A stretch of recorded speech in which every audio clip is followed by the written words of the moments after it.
తెలంగాణ రాష్ట్రం ఏర్పడిన తర్వాత మన జీవితాలు బాగుపడతాయని అనుకున్నాం. కానీ 10 సంవత్సరాల నియంతృత్వంతో అప్రజాస్వామికంగా పాలన కొనసాగిందని మంత్రి పొన్నం ప్రభాకర్ గౌడ్ విమర్శించారు. సిద్దిపేట జిల్లా కొండపక్క మండలం దుద్దెడ వైష్ణవి గార్డెన్లో ఏర్పడేసిన కార్యక్రమంలో మంత్రి పొన్నం ప్రభాకర్ గౌడ్ పాల్గొన్నారు. డీసీసీబీ అధ్యక్షులు తుమ్కుంట నర్సారెడ్డి ఆధ్వర్యంలో కొండపక్క మండలం మాజీ ఎంపీపీ అనంతుల పద్మ నరేందర్ పాటు 100 మంది బీఆర్ఎస్, బీజేపీ పార్టీలకు చెందిన కార్యకర్తలు కాంగ్రెస్ పార్టీలో చేరగా పార్టీ కండువా కప్పి పార్టీలోకి ఆహ్వానించారు మంత్రి పొన్నం ప్రభాకర్. ఎన్నికల్లో 6 గ్యారంటీలు ఇచ్చిన మాట ప్రకారం ప్రభుత్వం ఏర్పడిన 48 గంటల్లోనే 2 గ్యారంటీలు అమలు చేశామని ఆయన గుర్తు చేశారు.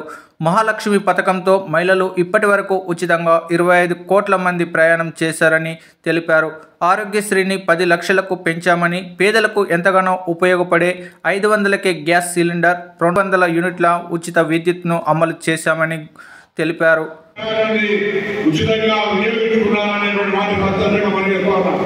దాంతో పాటుగా మొన్ననే 500 రూపాయల గ్యాస్ సిలిండర్ కావచ్చు, 200 యూనిట్ల విద్యుత్ కావచ్చు, ఈరోజు కాంగ్రెస్ పార్టీ ఇచ్చినటువంటి వాగ్దానం మేరకు దాన్ని అమలు కూడా చేసినాం.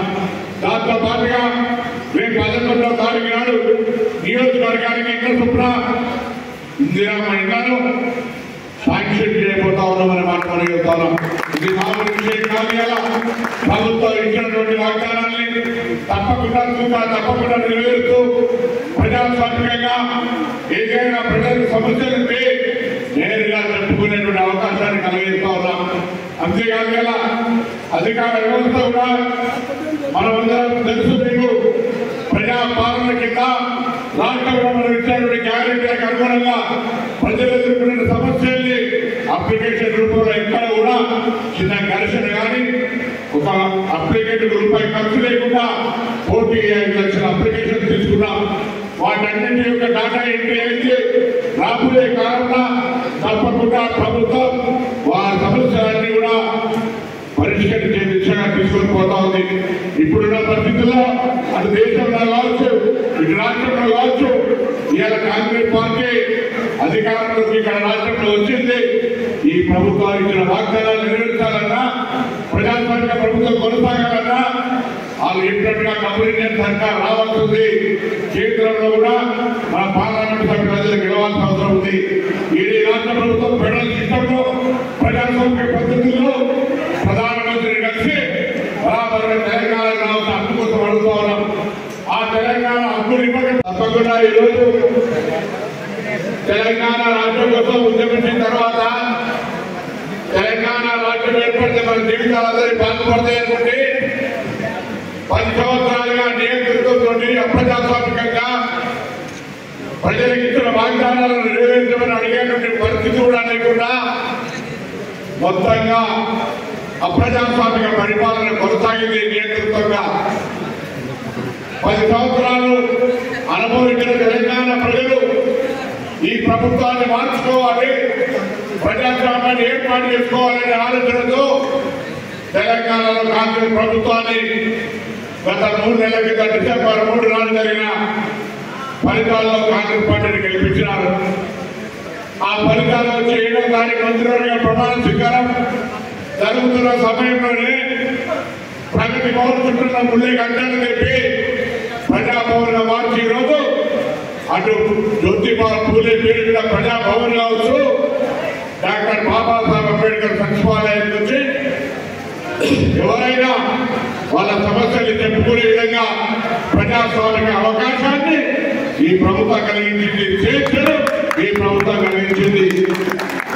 అంతేకాదు ప్రభుత్వం ఏర్పాటు గుర్తించినటువంటి వాగ్దానంలో 6 గ్యారెంటీలకు సంబంధించి గ్యారెంటీలను అమలు చేస్తామని చెప్పినా గ్యారెంటీల అమలులో భాగంగా ప్రభుత్వం ప్రమాణ స్వీకారం చేసి 48 గంటల్లో మహిళలందరికీ ఉచితంగా బస్ సౌకర్యాన్ని కలిగించడం ఇలా చాలా సంతోషం. కలిసిన వాతావరణం పెట్టుకొని తెలంగాణలో అంశాలను విస్మరిస్తే ఆ నష్టపోయేది తెలంగాణ ప్రజలైన అంశాన్ని కూడా దయచేసి గమనించాలి. అందుకే ఈరోజు తెలంగాణ రాష్ట్ర కాంగ్రెస్ ప్రభుత్వం ముఖ్యమంత్రి రేవంత్ రెడ్డి గారు కానీ మంత్రివర్గం అంతా కూడా తెలంగాణ ప్రయోజనాలు, తెలంగాణ ప్రజల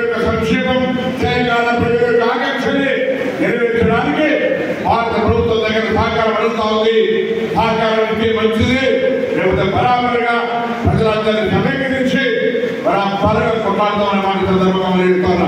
దయచేసి పిల్లలు ఒకటి గ్రామ స్థాయిలో కార్యకర్తలు ఇవాళ మనం ఇన్ని హామీలు అమలు చేసినాం. వాళ్ళు డబల్ బెడ్రూమ్ ఇయ్యలే, 3 ఎకరాలు లాగేది, 3016 నిరుద్యోగ వృత్తి ఉద్యోగాలు ఇయ్యలే, దళిత సీఎం లేదు. అంటే 3 రోజులు శాంతాలు దగ్గర ఎవరన్నా మాట్లాడితే గట్టిగా గ్రామాల్లో స్పందించండి, జవాబు చెప్పండి. మేము వచ్చినట్టు 20 రోజులకి ఇది చేసినాం. మీరు 10 రోజులు ఏం చేసారు? 7 లక్షల కోట్ల అప్పు తప్ప, ఈ ఖజానా ఖాళీ తప్ప ఏం చేసారు గట్టిగా అడగమని అందరూ కూడా హృదయపూర్వకంగా విజ్ఞప్తిస్తూ మరొకసారి ఈరోజు పార్టీలో చేరడానికి స్వాగతం.